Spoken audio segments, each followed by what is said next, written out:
Since 1992, Genesis House has been helping real people heal from addiction on their private recovery campus in beautiful Palm Beach County, Florida. Their family-owned program is accredited by the Joint Commission and offers detox and dual diagnosis treatment in a comfortable and confidential setting. At Genesis House, they focus on treating the underlying causes of addiction. Their comprehensive approach includes psychiatric care, individual and small group therapy, trauma healing techniques, and holistic care including yoga, massage, and animal-assisted therapy. After treatment, their clients enjoy the lifelong support of a nationwide network of Genesis House alumni. Call Genesis House today at 1-800-737-0933 to speak with someone who understands.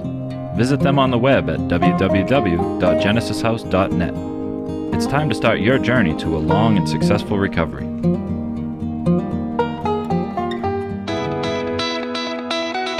Friends in Recovery, the Addiction Recovery Podcast, is brought to you by the Friends in Recovery community, a thriving network of individuals who are fighting back against the stigma of addiction. Join our hosts as they speak up about the real issues of addiction, treatment, and recovery. Friends in Recovery, the Addiction Recovery Podcast, is available on Facebook, Podbean, iTunes, and YouTube 24 hours a day, 7 days a week. Now, here are your Friends in Recovery. Welcome, everybody, to the Friends in Recovery podcast. I'm your host, Jersey Ed, along with my two co-hosts. It's Noontime with Sky and Tiff. I'm always getting that wrong, guys, but welcome, everybody. Welcome to the show. First of all, I'd like to thank Genesis House for their ongoing support of this podcast. Without Genesis House, as you guys know, we would not be able to do this at all. A couple things before we start. I would like for you guys to subscribe, like, and share. And also set the alerts, that little alert button, set the alert so you know that this show is coming. We're getting a lot more kind of interactive fans now. And we want everybody to know when that show is coming because this is important stuff that we talk about. This week's show is, we're talking about step 3 today. So I want to make sure that you guys have all the literature. The literature today we'll be using, I'm going to be reading from the 12 and 12. Sky is going to be reading from all NA stuff, the workbook, the how and why, and the basic text. And Tiff is going to work from the 12 and 12, the big book, and possibly the 12-step guide. So stay tuned for amazing recovery. Go get your books. You can follow along with us. And right now, I have a quick sober shout out, not for anybody in recovery, but do you guys notice what I'm doing here? I'm smoking a cigar. Huh? Look at her, huh? You're looking Where's pretty the Podfather? Today, Ed. Look at me. Pretty huh? sexy. Nice. You like this jacket and all unbuttoned that? And all, right? Yeah, a little, yeah. Well, you would think the Podfather's around with a cigar and all that stuff, but he's not. I'm actually at Cigar Town in Franklin Farms, and the manager Jay gave me the privilege of kind of roping off this whole area for me to do a podcast because I'm out of town right now. I'm in Virginia, and they have actually 4 locations.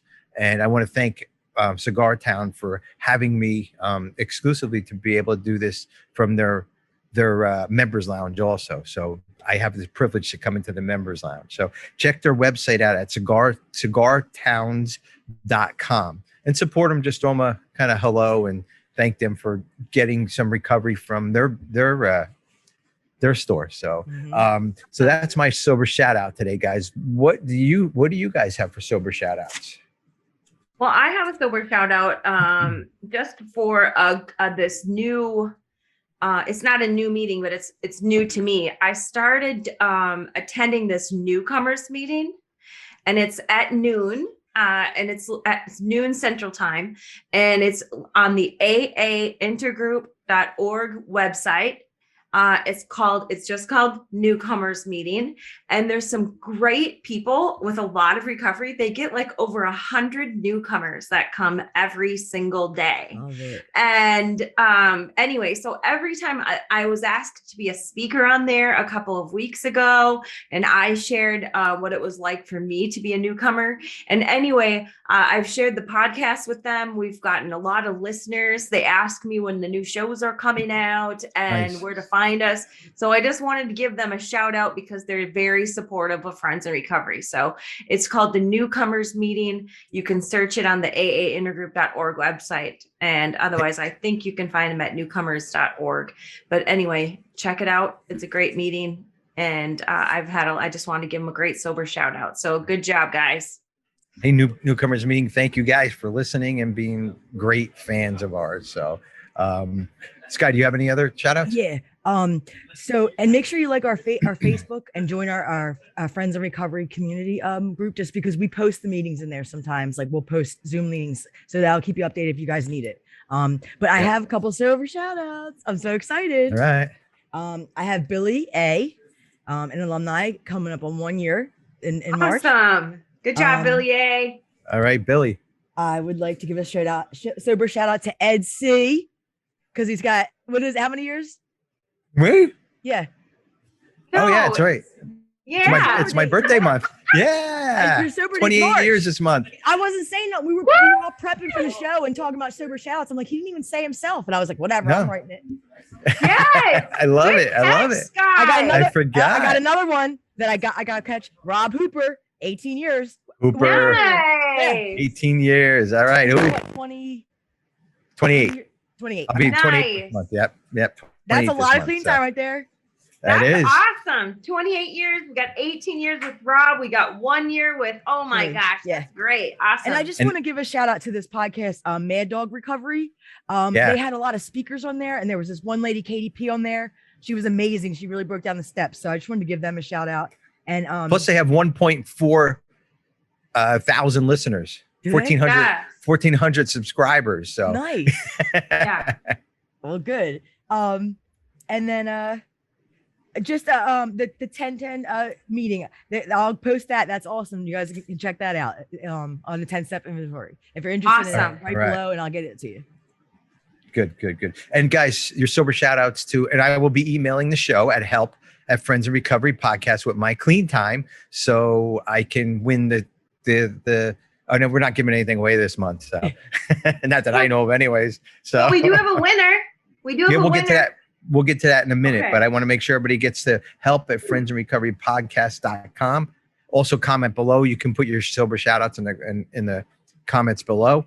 And we'll get you get your sober shout outs on. These are real sober shout outs, guys. This is all real people that's kind of that's interacting with us. This is really, really good. Get involved, even if it's giving your sobriety date. Be happy with it. Let the world know. Bob C. We'll never know who Bob C. is, or Ed C. or whatever. Just kind of let us know and get involved. So congratulations to all the sober shout outs. I also want to congratulate the winners of the Genesis House t-shirt giveaway. We have Margot B and Jordan C. You guys won the t-shirts this weekend. I hope your larges, or at least can fit or squeeze into a large. You'll be fine. If not, then hang it on the wall. Make it look good if it's way too big on you.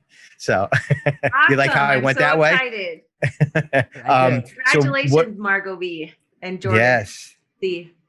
So guys, I would like you guys to email us at help@friendsinrecoverypodcast.com, and I will make sure we get all the shirts out to you. So I'm going to need some information from you. So email us, Jordan C. and Margot B, at help@friendsinrecoverypodcast.com. Hope you're still listening. I hope it wasn't just one and done. I hope you guys are listening here. And when you win the t-shirt, you don't quit. You don't stop listening. Okay. So, that makes you a member. Yeah. Makes you a member. Yes, exactly. So guys, Tiff, you have, Tiff, meetings. Well, before we start the question of the week, we're going to go into your meetings.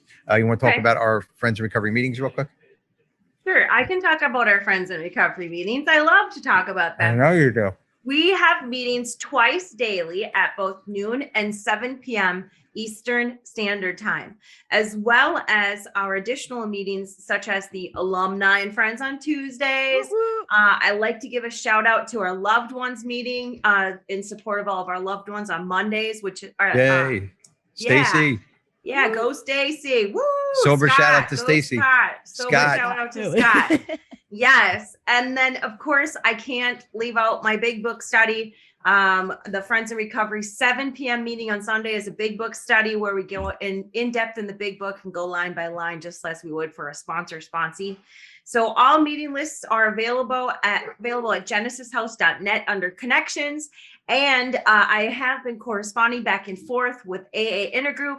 So our 7 p.m. meetings will be listed at aaintergroup.org. So you can find us on there and the way you find us on the AA Intergroup is Friends in Recovery Community. So Friends in Recovery Community, if you're doing a search on aaintergroup.org, you will find all of our meeting lists there. So we also, guys, have the coin challenge. So attend any 30 Friends in Recovery meetings. It doesn't matter your sober time. It's just attending 30 Friends in Recovery meetings, and you will earn the highly sought after Friends in Recovery Zooming Through Recovery coin, just like Sky is showing on her screen. With Not in the condom wrapper. Yes, Not in the condom wrapper. Not in the condom wrapper any longer.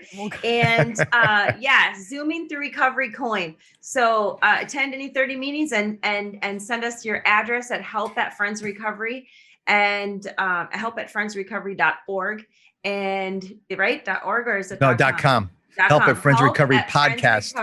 Podcast.com. Oh, see, I'm getting confused because I we're know. getting close to releasing We our are. Friends in Recovery website. We are.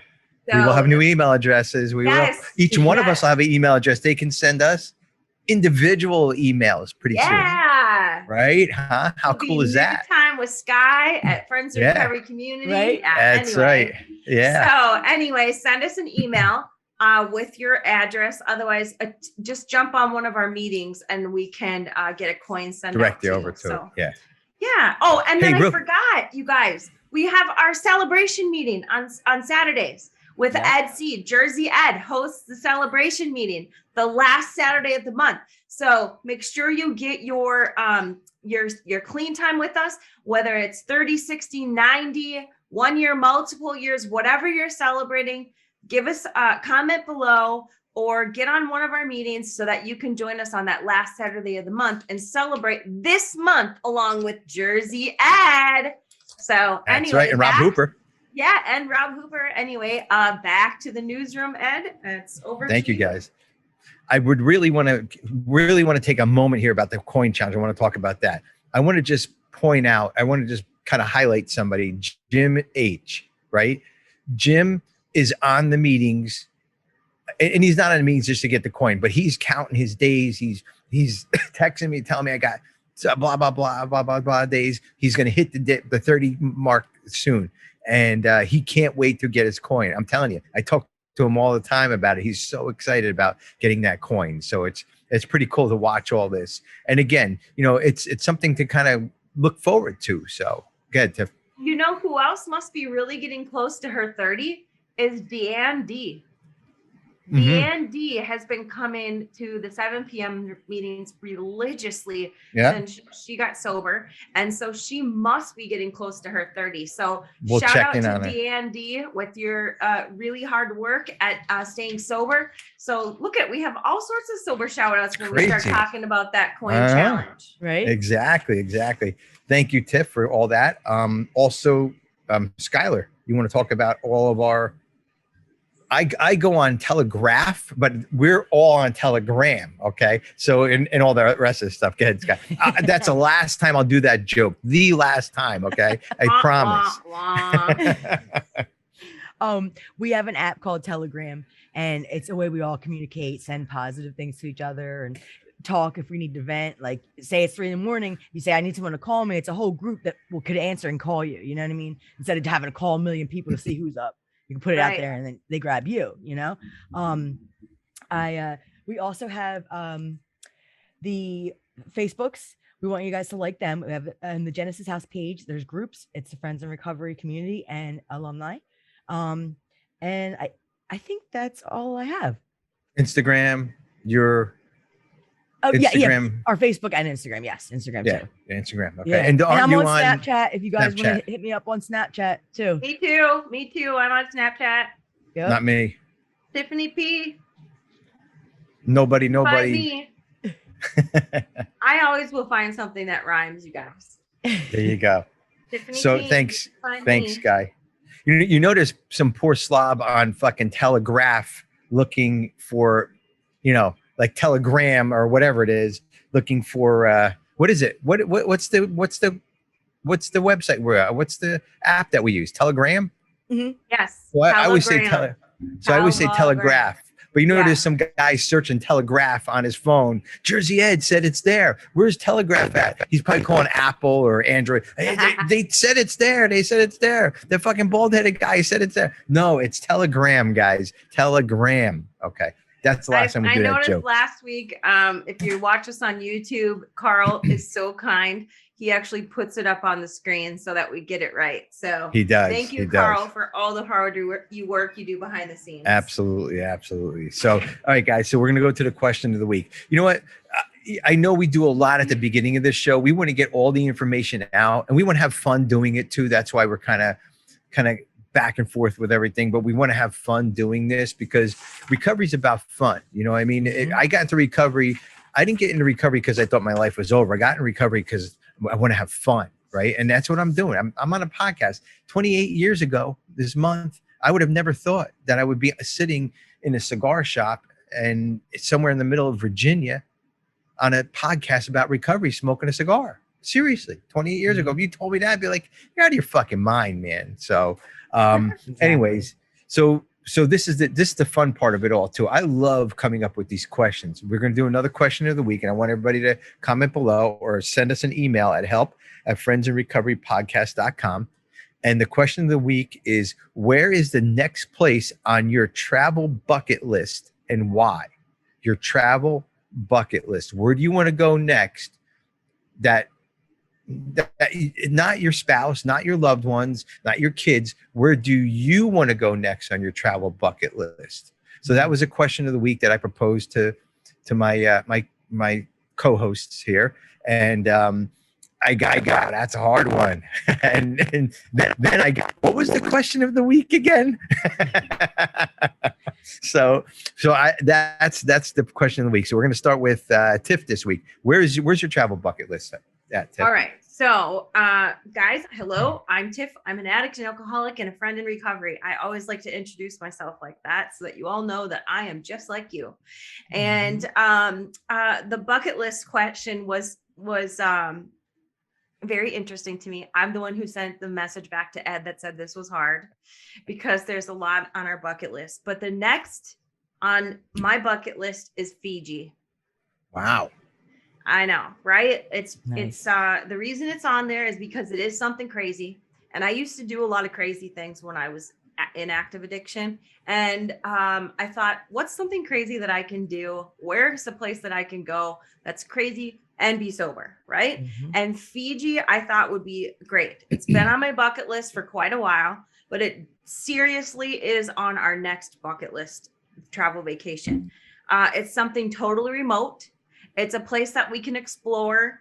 And it's a place where we can do absolutely nothing, yet experience something that's totally incredible, right?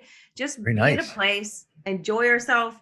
And I think the reason it's on my bucket list now is because it's a goal in sobriety that is absolutely obtainable. Absolutely. So lots of great outdoor adventures, and we like to do that. So that's why I picked Fiji. Now, I do want to share one fun fact. I know you told us to keep this short, but the fun fact is specifically for We never keep you. anything short. Well, it's specifically for you and Sky. Okay, go ahead. The whole of Fiji, all of its 300 islands, okay, covers an area slightly smaller than New Jersey. Oh my God. Yeah.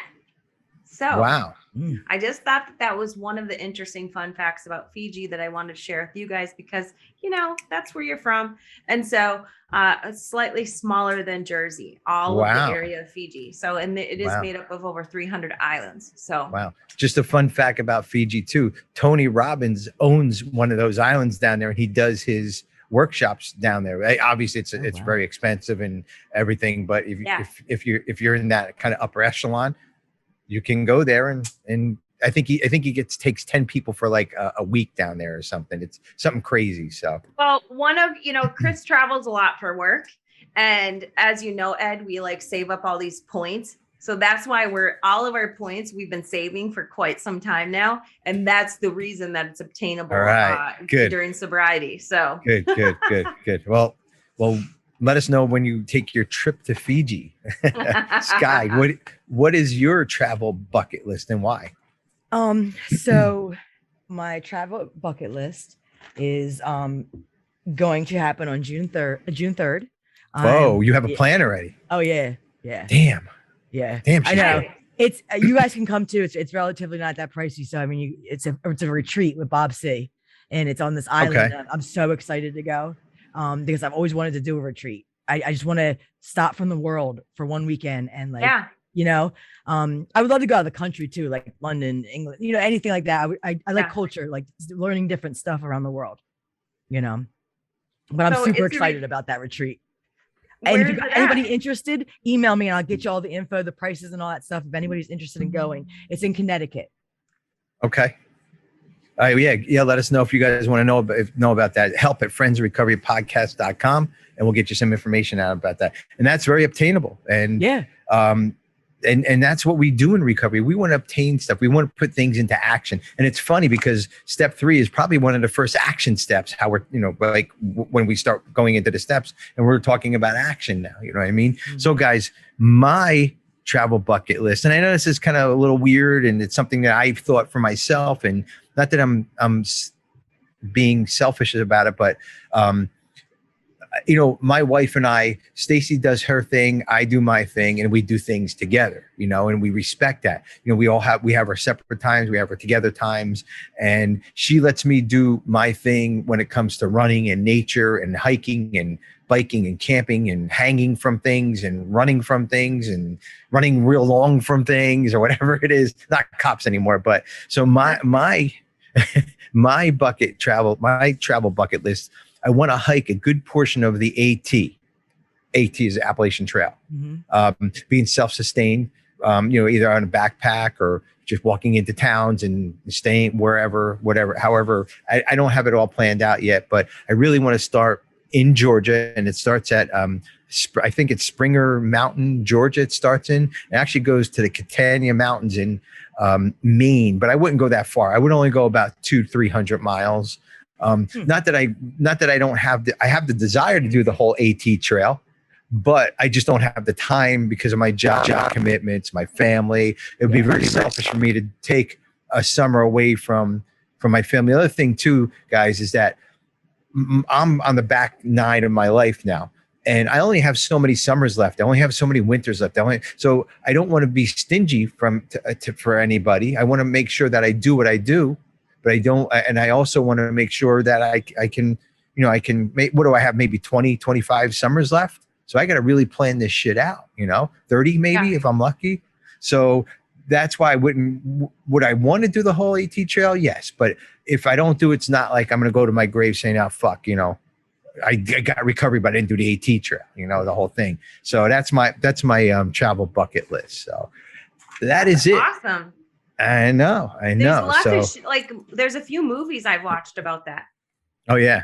I'm sure we're going to get messages about people doing it already or have done the whole AT trail. So guys, let's get into why we're here, right? Let's get into why we're here.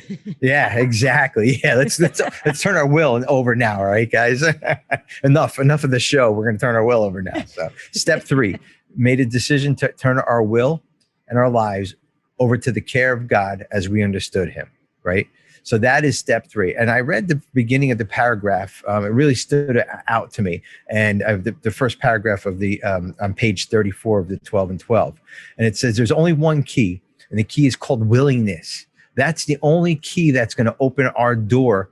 It goes before only participating in step 3 is like opening a door, which is which to all appearances, God, I can't read.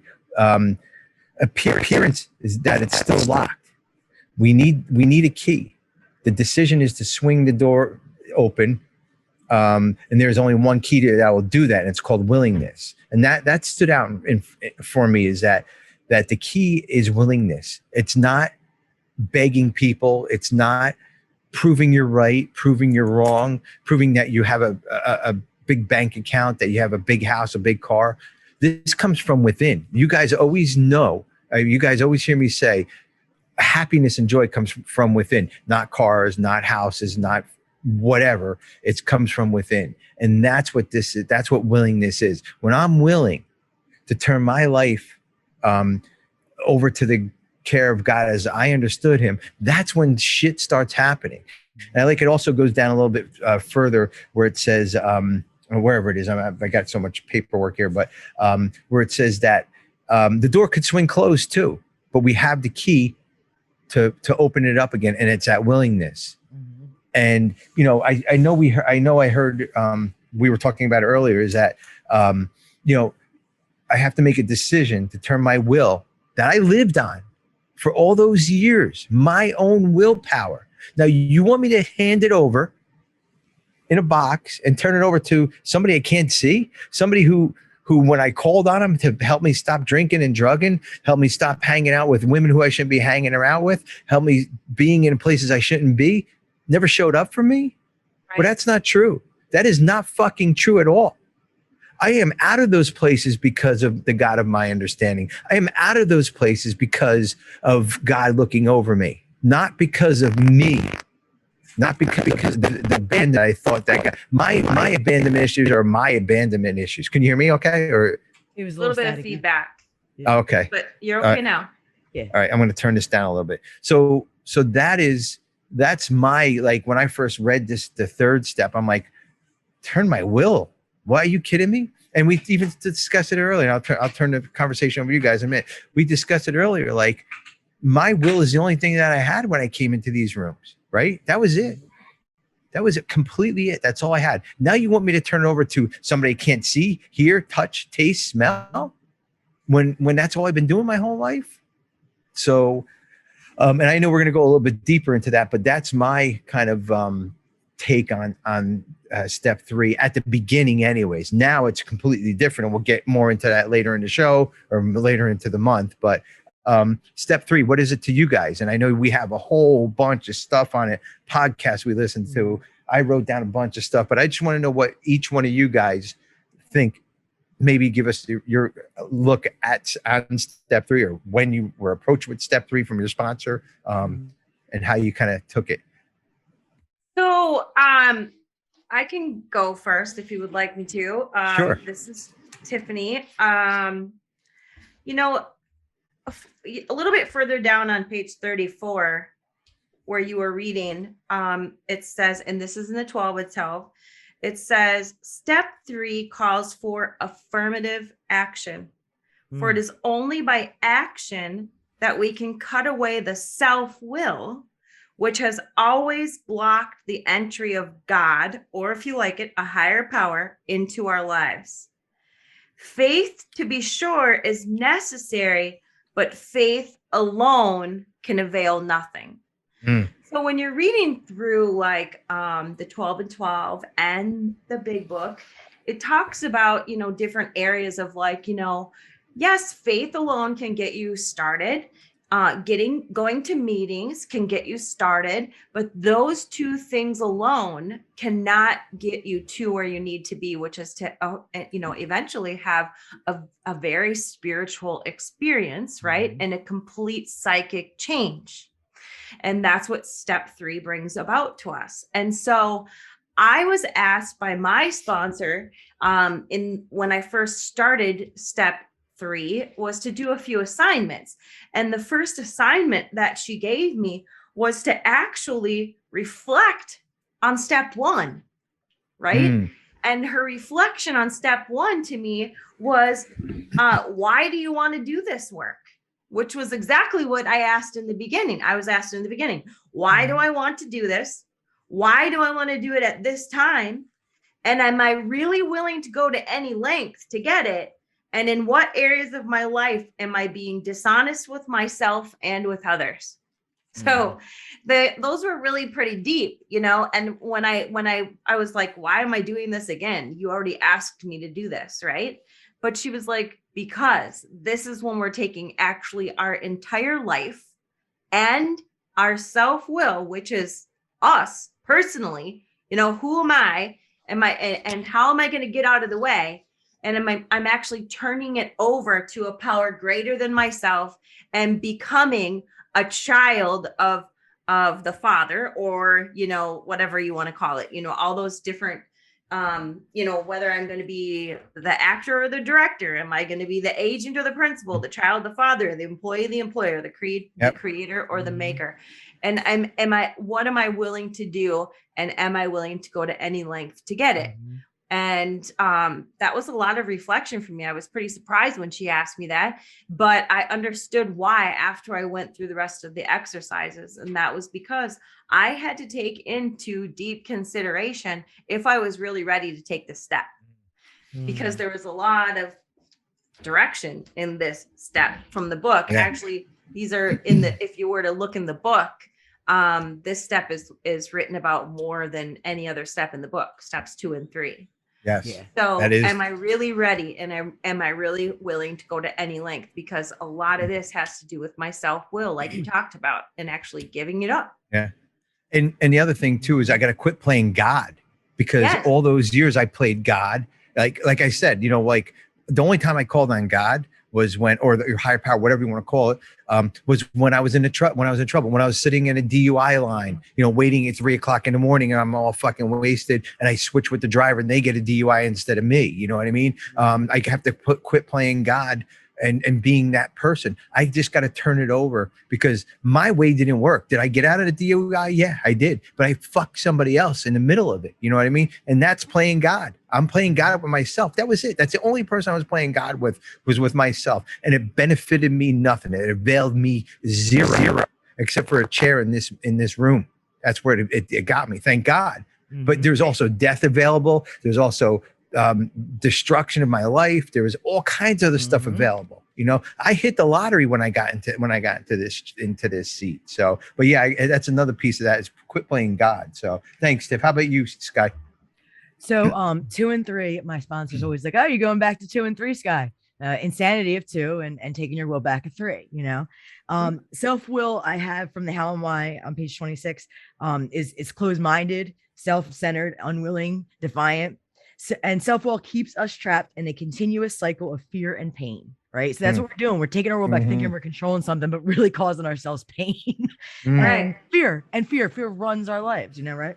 Yeah. And then it's like we force things to go as we want them to. And as soon as they don't, that's where this step's really important. And we got to work on just letting events happen. You know what I mean? But it talks about the step 3, it frees us from, it does not free us from having to take action, but it does liberate us from excessive worry about the results.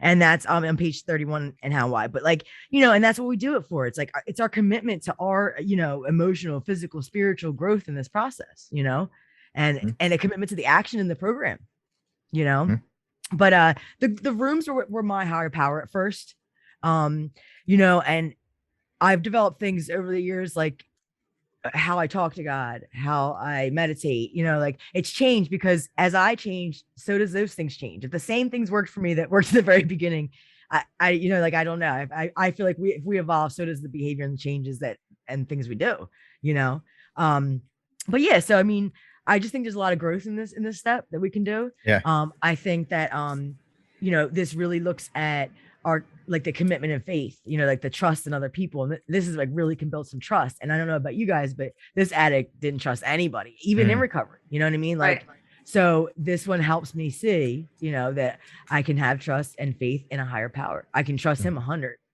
Nothing I have to worry about. Either is everything or he is nothing. Right. Yeah. Yeah. You said that how many times on the podcast before, Tiff? Yeah. Yep. And then it says, like in page 60 of the Big Book of Alcoholics Anonymous, the step 3 principles are the ABCs. It means A, that we were alcoholic or addict, right? And could not manage our own lives. B, that probably no human power could have relieved our alcoholism. And C, that God could and would if he were sought. And then it goes on to say on page 60, being convinced we were at step 3. Which is that we decided to turn our will and our life over to God as we understood him. Just what do we mean by that? And just what do we do? The first requirement is that we be convinced that any life run on self-will can hardly be a success. So I have to really be 100% believing of that statement right there, that the first requirement is that I have to be convinced that any life run on self-will can hardly be a success. And in the 12 and 12, if you go on to read in there, it says, basically any alcoholic or addict, if we were to look in the mirror and ask ourselves, well, how did I get here? Right? You know, it was all my self-will. Am I willing to just turn my life and my will over to the care of the God as we understand him? Because my self-will has gotten me, you know, to where I am today, you know, and that self-will has done some good things, right? It did get, you know, with help of a higher power and putting my head down, it got me through steps 1, 2, and 3. I was able to use some of my self-will to actually, you know, get through those steps, but I'm really going to have to use my self-will to decide, to make a decision that I am turning my entire life, everything I have, right? And over to a God of my understanding, right? So, but that's where C comes in what you were talking about.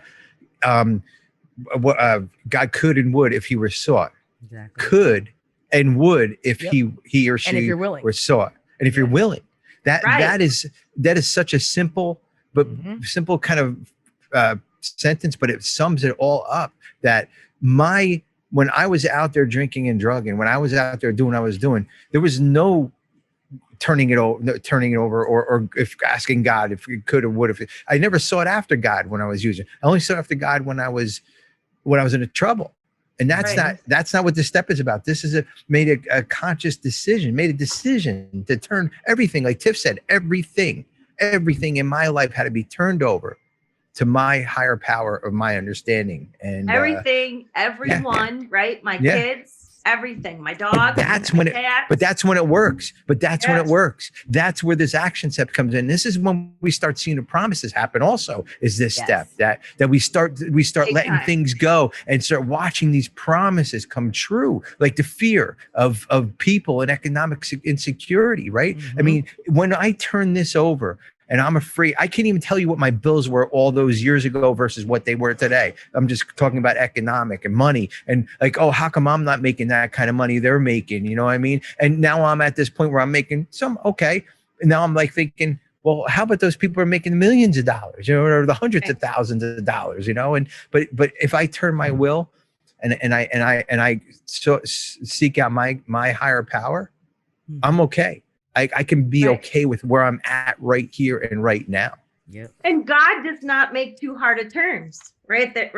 For people who seek him. Exactly. And, you know, God loved you still while you were using and while any of us were drinking and drugging, he loved me then, and he will still love me now. It's just that I need to seek him now, right? I am in a spot where I have to make a decision that I need to level off my pride, right? Set my ego aside, especially my spiritual ego, and you know, all of my ego. I have to set everything aside, right? And I'm gonna have to start swallowing and digesting large truths about myself, right? And you know, when you bring up a very good point, Ed. When people start feeling some of these promises, it's very dangerous in some aspects, because a lot of people will stop right here because they have felt some of these promises come true and they get in that complacency zone and they don't move to the next step, which is step 4, right? And step 4 is huge. Yes. In the NA workbook, it says that too. It says, but if we don't like it talks about, we get hope and willingness from step 1 and surrender. And then it says, but if we do not translate our hope into action right now, it will fade away and we'll end up right back where we started. Right now we're on fire. We just went through 1 and 2. We got hope. We're not insane. Like we're getting sanity back. I'm on fire. I got to keep going. You can't stop. Right. You can't stop. And No. all these people I see around me, a lot of people, that's why they say, when we say that serenity prayer, right? We pray for people inside and outside of the rooms, right? Because we still have so many sick people inside the rooms of Alcoholics Anonymous and Narcotics Anonymous, because a lot of us become complacent. We start what we do, and we get through 1, 2, and 3, start feeling good about ourselves, right? We think we can just continue to go on faith alone, like it said in the book, right? Faith alone will not do it, right? We have to really, really, really take that affirmative action. We cannot stop here. We must, like Sky says, push forward on that, steps 1, 2, and 3 success. And the promises that Ed said start coming true. We have to What's push the reasons forward. you guys think that like people struggle with the higher power stuff? Like, I don't think it's a higher power. I think it's the will, turning your will over to something. It's not the higher the power. lady said it's easier to get a drunk sober than it is to give them for them to give their power to turn the will over. Control. Yeah. It's, anybody can kind of, we're talking about it. We're, the group as a higher power, the table, a coffee cup, that's easy, right? That's easy, especially where I came from, the shit that I was doing, the everything I was going through. That's the easy part. But now you want me to turn my will over? Wait a minute. Right. First of all, I'm believing in something that I don't really want to believe in just yet. I'll buy that. But now I paid all my bills while I was using. I did everything while I was using. I raised a couple of kids, blah, blah, blah, blah. And you're going to tell me that that was all wrong? And I'm going to turn it over to something, a paper cup now, or a room? Well, it says that on page 36, there's a question. It says, if I keep turning my life and my will over to the care of something or somebody else, what will become of me? What will become of me? Fear.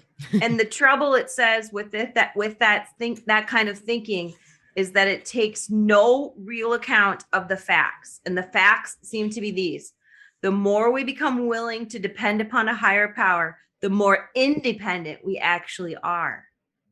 Therefore, dependence, as AA practices it, is really a means of gaining true independence of the spirit. So when you ask, like, what will become of me if I start turning myself over to whatever, my higher power is, and what will become of me? Well, really, we're truly becoming independent. We're becoming free of all that past bullshit that our illness has created for us, right? And we're owning our illness, we're moving forward, and we're gaining true independence of the spirit. That's what this step does for us, You can jump in at any time, Ed. No, keep going. You're doing good. Okay, all right. I think it's like the fact that it's not like tangible, it's not intellectual, it's heart, feelings, and desire. And I didn't know about how to express that stuff when I came in. So you're asking me to develop a God from my heart and my feelings, which I'm still trying to tap into. You know what I mean? Well, so that's why it's a process, I think. Because it takes time. Yeah. The other thing, again, good. Good, Tiff. That's a great point about when they talk about in the book, the actor in the show and the director of the whole show, right? That's that story in there. This is the how and why of it, right? First of all, we had to quit playing God. It didn't work. Next, we decided hereafter in this drama of life that God was going to be our director, right? He was the principal, and we are his agents. If you read the big book, and it talks about, our actor is self-centered and egocentric, and as that's what people call it nowadays, they said. If we keep taking care of the whole show, like it says in the book, and I don't know if you want me to just read that story. It says most people try to live by self-propulsion. Each person is like an actor who wants to run the whole show, is forever trying to arrange the lights, the ballet, the scenery, and the rest of the players in his own way. If his arrangements would only stay put, if only people would do as he wished, the show would be great, right? So basically every single morning, I'm handing you a script, Sky, and you need to follow the script. And by the way, I can make changes at any time I want, right? But you can do it over and over. must- You can keep making this decision in this step over and over, no matter what. It could be today, next week, every hour if you want. Yeah. Right. Well, guys, this step is you keep reading, Tiff. It You're says gonna keep reading? everyone, including himself, would be pleased, right? If everybody followed the script, life would be wonderful. In trying to make these arrangements, the actor may sometimes be quite virtuous. He may be kind, considerate, patient, generous, even modest, and self-sacrificing. On the other hand, he may be mean, egotistical, selfish, and dishonest.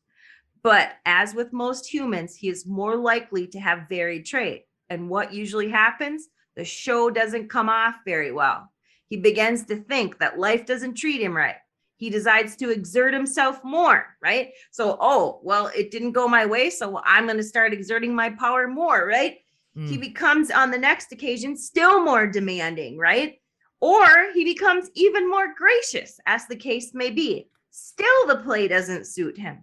Admitting that he may be somewhat at fault, he is sure that the other people are more to blame. It wasn't my fault that the show didn't go off right. Sky didn't follow her script. You weren't in line right. You didn't have the lights on right. Yeah. Like you should have been on point. The ad didn't play the role right. This is about you know? me. What do you mean? This It is my wasn't show. me. Right. And then I become self-pitying, right? Yeah. I become indignant, right? Yeah. And that's our basic trouble, is that we're self-seeking, right? And then we become these We're always self-seeking. That Always, victim always, of no matter delusion. what, you really are. Yeah. Yeah. We're And we always- have that we're- victim of delusion.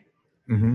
That's But why that's where service that. is so huge too, because of that. You know. Sorry, go ahead. Ed. No, get Sky. Yeah. No, I was just saying that's why service is huge, because we have to get out of self. And every time I'm upset, that's what I say in my head: go help somebody, just go help. And I don't, you know what I mean?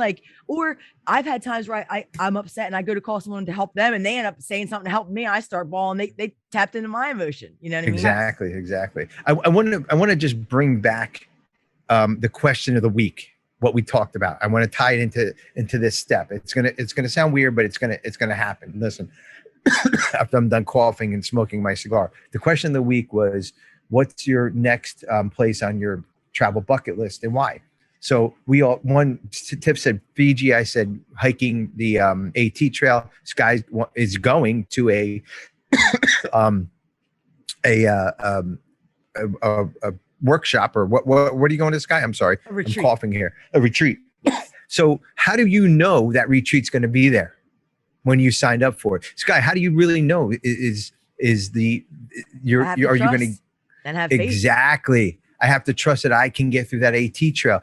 You have to trust, Tip, that those airline miles are there so you can book your trip and go. We never question that. We never question fucking American Airlines, right? But why are we questioning or turning our will over to God, right? Why do we question that because we can't see him? First of all, we can't hear him, we can't taste and feel, like I said earlier, but we know our points are in our account. We know that Connecticut exists. We know that it's there, right? But do we really? What if that guy took the money and ran with it? You know what I mean? We just got to have faith.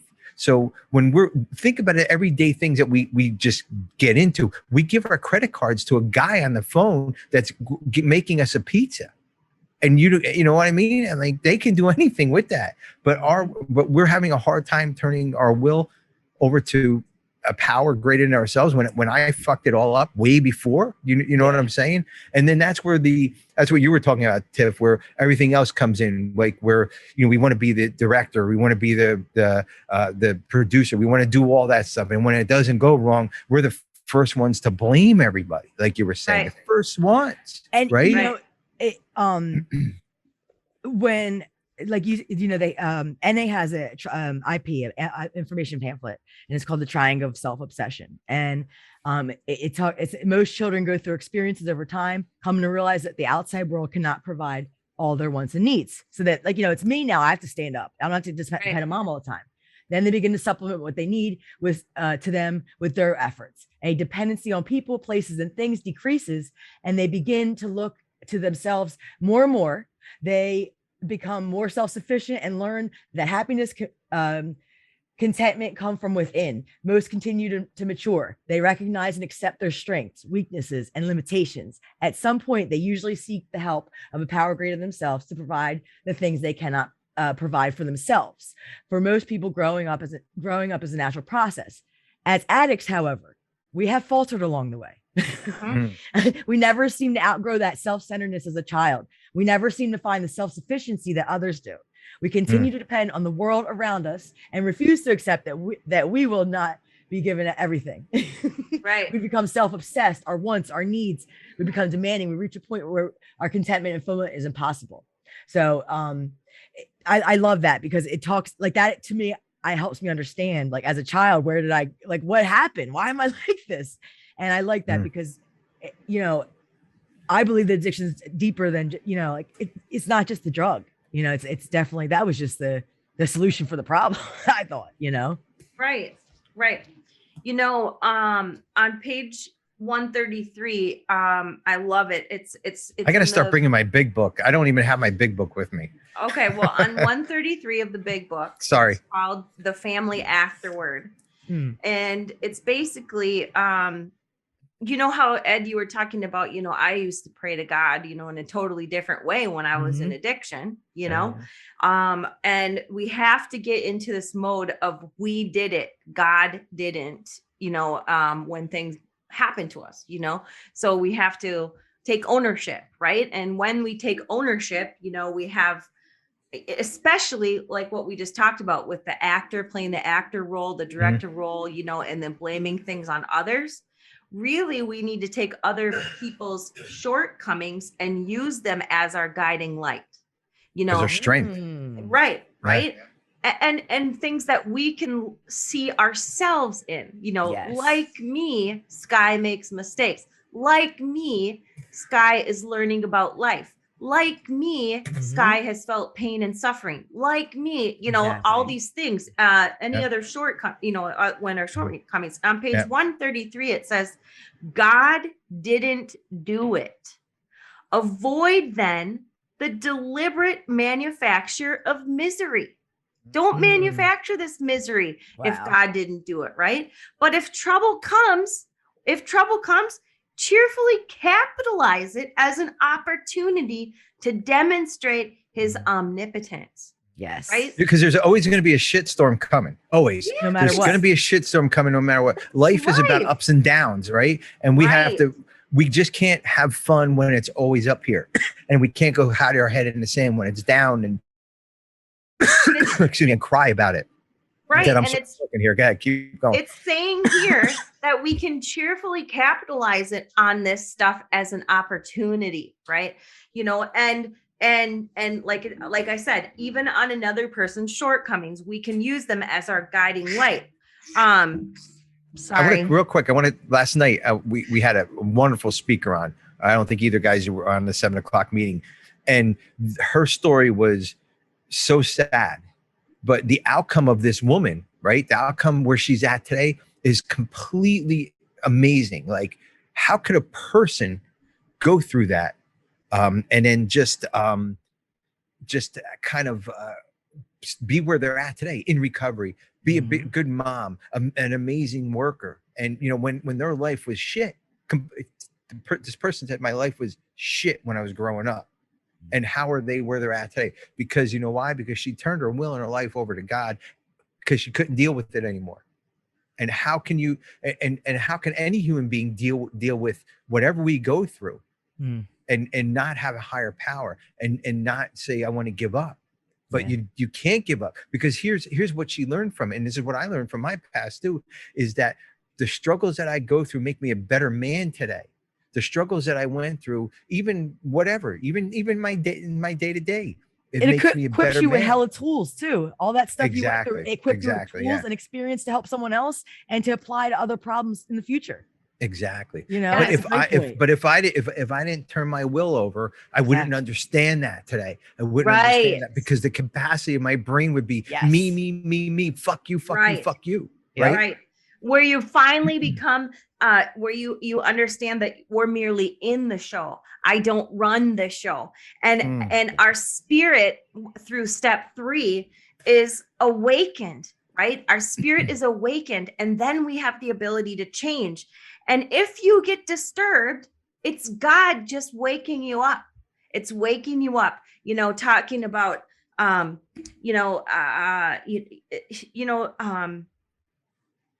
course, I'm not going to like the leveling of my pride when my sponsor tells me, hey, No. here's some bullshit. I call her up. I'm trying to fix myself with self, right? Getting in my head. There's all this crap going on in my life, right? Here's what's happening to me.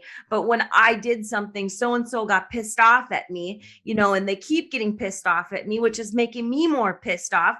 And then my sponsor calls me out on my shit, right? Because I have good people in my hula hoop. It says, first of all, you're not running the show. Nope. So stop trying to run it. And do you think that person got mad at you because they have other shit going on in their life? I didn't have the ability to see that stuff before. I didn't have the ability to eat my truths before and, swallow them and say, you know what? Shit happens to me in my life. And like I said, maybe it's God giving me some sort of wake up that I need to open my eyes to maybe somebody else in the world, not just me. I didn't have this before step 3. Step 3 is what gave this to me, where I was willing to go to any length again to do it, to do this, right? Yeah. I was willing to understand what it meant. And understand that life is not coming at me, right? It's coming from me. It's coming from me. I'm the one who's participating in this show. And I now have the ability to recognize how I get to be in the show, right? Yeah. And that the show is probably already laid out for me anyway, right? It obviously is. I don't believe in coincidences anymore. They happen just for a reason. Get out of self. Right. Get out of that self-pity. Life is happening to me, and life is happening for me and not to me, is what you're saying. Right. And if the minute, but when we're in charge of everything, when we have our will and we didn't turn everything over, we think it's all happening to us. Right. It's not happening for us. Why is it happening to me? Why is this always happening to me? Well, there's a reason why. If you understand it's happening for you and turned everything over and did what you're supposed to do, you would understand it's happening for you. You know what I mean? And, I don't know why I'm coughing. Sorry. Does shit still happen in my life? And do I still make judgments? And do I still jump off on those thoughts? Right. I do have those immediate reactions. Those are some of my shortcomings that I'm still working on. Right. Yeah, but we can't control the first thought. It's the second thought, after. Right? Yep. That's exactly. I get to control now the thoughts after. That first thought that comes to mind, yes, there are things that still come to my mind. Do I still make fun of sometimes I make fun of people with different color hair, and maybe I think they're too old. No hair. Yeah, or no hair, right? But then I'm like, oh, well, maybe they never have, I have the second thought that I get to control. I get to, and so here, an example of that, when I'm running down the boardwalk in Cape May, right? And I know this was kind of, we heard this on another podcast, but it hit me when I'm running down a boardwalk Cape May. My big thing, I just give the peace sign to everybody, anybody and everybody when I'm running, peace, peace, peace. And then when somebody doesn't give me the peace sign back or say hello or doesn't look at me, I'm like, the fuck? Like, really? Like, the show didn't go right for you. Yeah, you can't say hi to me. Yeah, that's bullshit. What's going on in that person's life? Did they just get a bad diagnosis on their health? Did they just get divorced? Are they upset? Did they get fired? Is there something going on? Or are they just not a nice person? It's not me. It's not all about me. It's I'm doing what I'm supposed to be doing in life and not expecting anything back from it. Right. And that's when I turn my will and my life over and not expect anything. Not expect anything for a good deed. When I do a good deed, I don't post it in the fucking New York Times. I don't fucking go put it on a fucking Facebook post. I do it because it's for me, and that's it. End of story. It builds your integrity. Yeah, it builds your integrity. And when you have people that are understanding, like, that's important, that's why we have our sponsors. But if you let that ego get in the way and you keep pulling your will back and you keep closing that door, keep slamming on us, it's going to slam in your face eventually, guys. You're going to have a fucking door right in your fucking nose if you keep doing what you're doing. You know what I mean? Well, and it's not good. And that's exactly right. What the third step does. It's to show you the many different ways that yourself shows up, right? These are the many different ways that myself shows up, because selfishness and self-centeredness are the root of my problems. That's what it says in the book. They are the root of my problems. Yes, do I have an illness? Does it is it physical? Is it mental? Absolutely. It centers in my mind, but selfishness and self-centeredness are the root of my problems. And I will still do anything I have to do to get what I want. I'm still doing that to get to Fiji, right? You're still doing that to do the AT. That didn't go away with sobriety.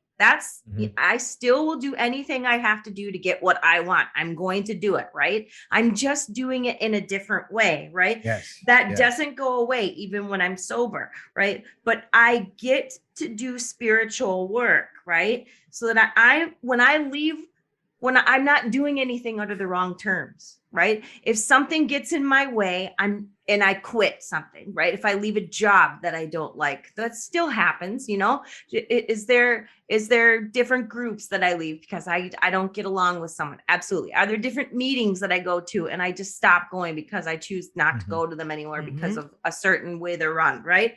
But now I'm doing spiritual work so that I'm not leaving under the wrong terms. I don't have that wrong sort of detachment, right? I'm leaving on my own. I'm leaving on my own power, and I can do that, right? But you're not leaving because Susie. You're not leaving because Susie is pissing you off because she's bitching about her sons or daughters being taken away. Right. If I am leaving because of Susie, I'm not leaving in the wrong way, right? I'm not going out to get retaliation. I'm not taking the whole group with me. Yeah, sometimes you do have to just leave the situation. Yeah. All right. Sometimes I do have to leave the situation, and that's okay. I have to leave different people, places, or things, but I'm not leaving in the wrong way.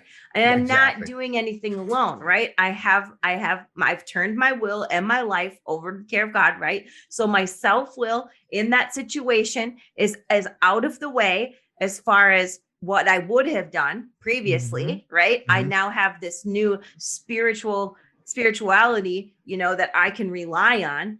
And I can leave it in a more healthy way.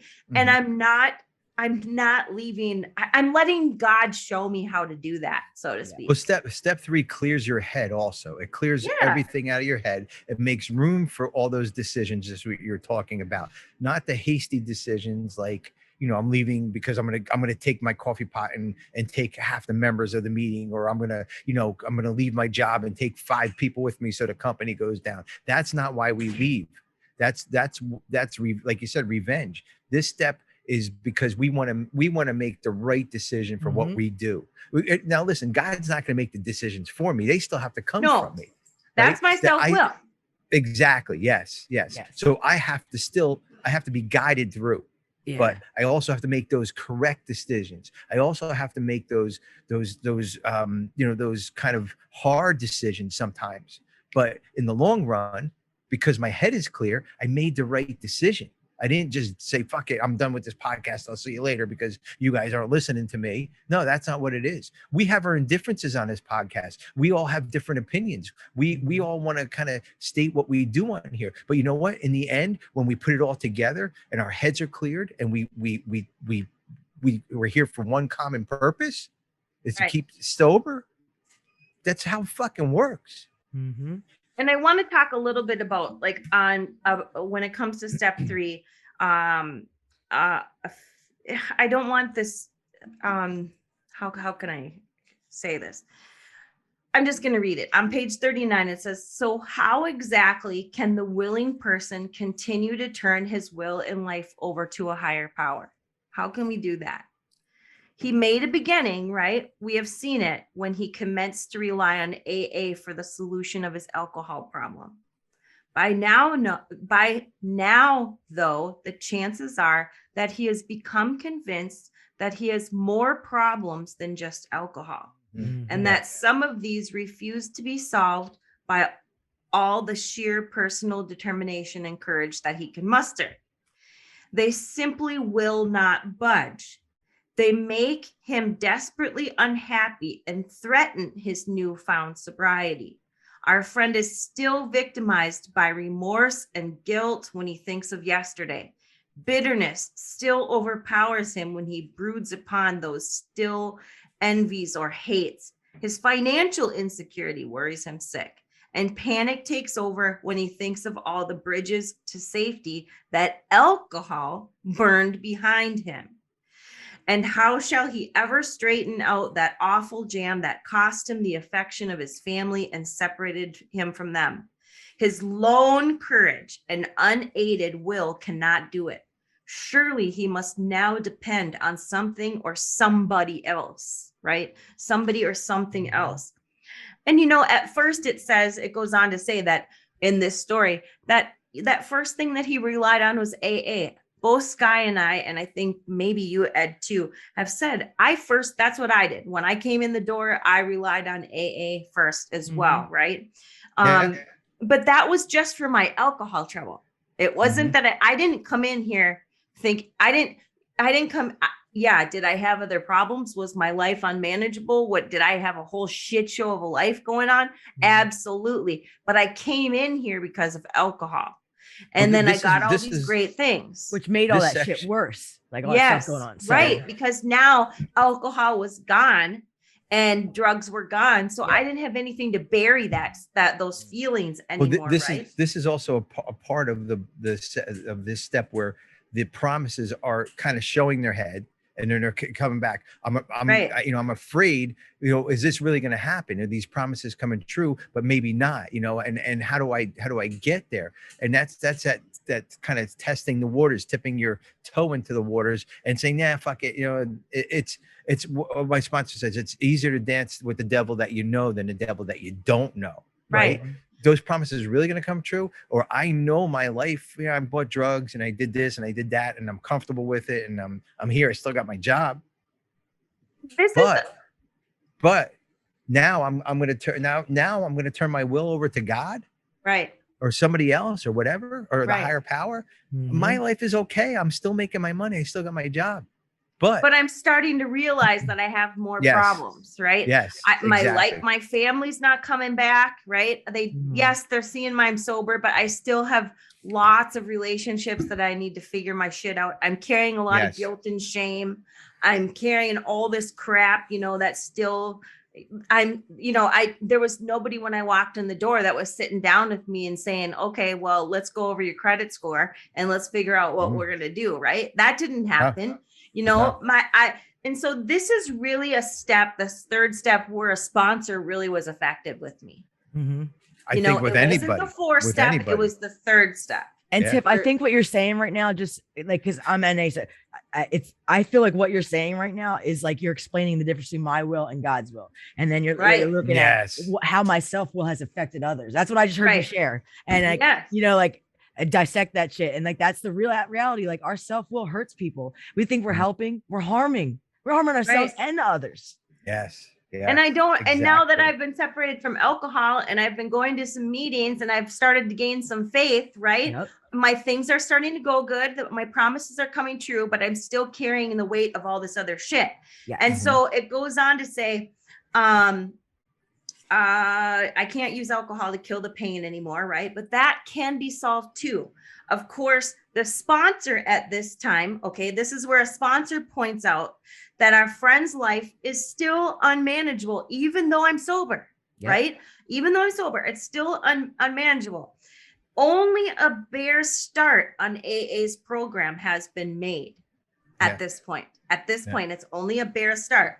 More sobriety brought about by the admission of alcoholism and by the attendance of a few meetings are very good indeed, but it is bound to be far cry from permanent sobriety and a contended useful life. That is just where the remaining steps of the AA program come up. Nothing short of continuous action upon these as a way of life can bring by a much desired result. I want to hammer that home because a lot of people stop at this step. They don't move on to the fourth step, right? And so go ahead. No, go ahead. No. Well, that also is No, good. I'm sorry. I just wanted to say that. I just want a lot of people stop here and get afraid of the 4th step, right? But But this we got to continue action though. Like that's Right. crucial. And Exactly. Yeah. all by myself, in the light of my own circumstance, I need to develop the quality of willingness again. It's not just at the 3rd step. I need to still develop the quality of willingness to go on to the rest of the 12 steps. Yes. Because all of the 12 steps require sustained and personal exertion. They And all guys- require willingness, and they all Yeah. require God's will. Yeah. Mhm. And my life was unmanageable probably 5 years still into my recovery. I'll be honest with you. My life is it wasn't as manageable as the day I came in, but just, this step starts setting me towards the light, and I remember 5 years into it, I'm like, what the fuck am I doing wrong? Like, why do I hear all this stuff? And why am I not understanding this? It's because I started pulling my will back again. Because 5 years, guys, 5 years gets to a mark. You're not there yet, Tiff, but 5 years. Sky, I don't, correct me if I'm wrong. You start like, oh yeah, I got it. Yeah, exactly. Yeah. Legit. And 5 years was where I started like, okay, well, I see how I'm growing, but how come I don't have what the 10-year guy has? Or how come I don't have what the 15-year guy has? And why do the women and the cars and this and that? And, again, I was turning outward around 5 years because I thought I had this. And even 10 years, even these milestones we get to, we cannot digress, or we can't, I don't even know if that's the right word, but we can't just think that we got this. We can't stay level at one point and take our will back. We will take our fucking will back. Right. If we don't do this. And when we were talking earlier, I like what we said earlier.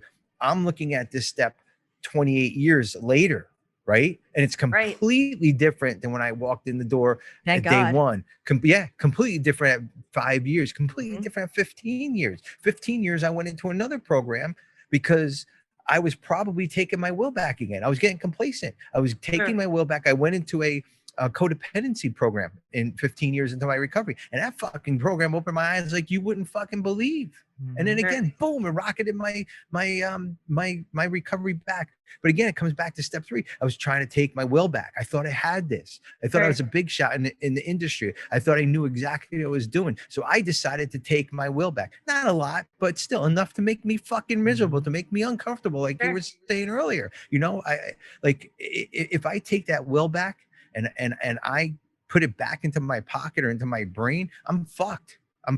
This is the step I need to leave alone. And when I get it right, just turn it over and let somebody else fucking handle it. And I felt like that a year ago. And I know that I'm not 28 years or even 5 years into sobriety. I felt like that a year ago because the first time I went through the steps, it happened very quickly.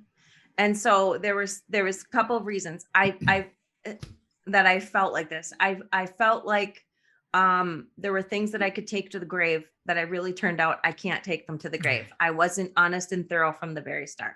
And the other thing that happened is I started to take my will back. I started to, thinking I could run my own program. I could run my own program. And it didn't work out so well because I got really scared because I came very close to using. But the other thing, guys, we have to, and we're going to wrap up here in a second, but we have to remember human beings too. Okay. And we do go up and down. We do falter every once in a while, but and again, this is where you said a sponsor is really important, especially in this step, Tiff, is that we have to go back to our sponsor. Even 28 years, 10 years, 2 years later, we got to go back to our sponsor and ask, have I taken my will back? Am I directing my life? And you know what? The answer is probably going to be 9 times out of 10 for me anyways, is yes, you have. I get that every day I call my sponsor. Yeah. Every time I call my sponsor, I get that. Yeah. Yep. Exactly. Because they help me spot it. I can't spot it myself. Yes. No, you can't. You can't. So guys, we have another month of this step. We went very deep into this step. We really did. And kind of pulled it out and dissected it, right at the beginning of the month. We probably have nothing left in the next couple of shows, so you'll probably see blank screen. No, I know. I'm kidding. I'm kidding. Yeah, I know. I'm kidding. But write comments about what you guys think too. Yes. You know, we Yeah, want to hear yeah, back because, please. you know, we don't know all this stuff and we love getting your feedback because that helps. Well, our because recovery. next week we're doing a clinical look at it. So Mhm. if you write your comments below on the third week of the month, we can address go those over 'em. comments. Exactly. Yeah. Yeah. I like please write on the comments below. last on the page 41. I just want to point this out. On the very last line on page 40 and 41 of the 12 and 12, it says, in all times of emotional disturbance or decision, we can pause, ask for quiet, and in all the stillness, simply say, God, grant me the serenity to accept the things I cannot change, courage to change the things I can, and the wisdom to know the difference. Thy will, not mine, be done. So take time to pause if you find yourself in turbulence. Take time to get into some quiet space, you know, and ask, you know, for some consideration and some prayer. Mm-hmm. My takeaway with this, what a way to end that. Yeah, I was just saying my Go ahead, takeaway Scott. is just that I think that a lot of it we covered too was spiritual principles. We hit a lot of spiritual principles in here, and it's like the surrender and the willingness you guys had, and then that hope, and that transcends into faith and trust, and then finally we make a commitment. You know what I mean? That we to the third step. So we talked a lot about that. You know, the humility there. Yeah. Absolutely. And then how perfectly of an ending of a chapter, thy will, not mine, be done, right? Yeah. Thy will, not mine, to step 3, right? I mean, that's just, it just gives me goosebumps when you read that. I know it's in the Serenity Prayer, but they end that chapter that way, right? That's a lot. That's some fucking heavy shit to think about now. Yeah. Like, thy will, not mine. Like, holy fuck, they're right. They're 100% right about this step. So anyways, so we're gonna end here, and we've gotten to some serious stuff here. So I want to get a little kind of lightened here. I want to talk about SoberPod, guys. So I think SoberPod is feeling the East Coast threat. I guess I don't know. They might think that we're too hard on them. I don't know, but we got to start showing SoberPod some love, guys. We really do love you guys, and Tiffany does not hate you guys. I think it's a strong word, but we love you, and we're playing in jest, but we do know some people on the East Coast that can take care of you if you get out of line. Okay. Or watch your mouth. Just saying. I'm just saying. You know? Feel free to come to Genesis' house if you need some treatment for your PTSD. Yes, exactly. That's right, Carl. We love you guys. No, but SoberPod is a show. If you guys are new to the show, is another podcast that we collaborate back and forth with. I actually got this idea to do the steps from their 2019 year. They did this, but we took it a little twist on it. Like Tiff said, that we're going to have a clinical look at this step next week, and please have those questions, you know, comment below and get those questions out, because we're going to really dig into this step and this is good for a clinical, a professional to look at and really maybe answer some of those questions that we've just had here, and you know, kind of in a more of a clinical way. We've done it from spiritual, we've done it from our hearts, we've done it from our program, but there is a clinical kind of diagnostic to this step also, and we'll find that out next week too. Yeah, a real secular look into this step would be awesome to hear from Jeff, and maybe we can tell him that ahead of time, because you know, this is a very spiritual step, and so it'd be nice to know what they look at it from a clinical perspective. Yeah.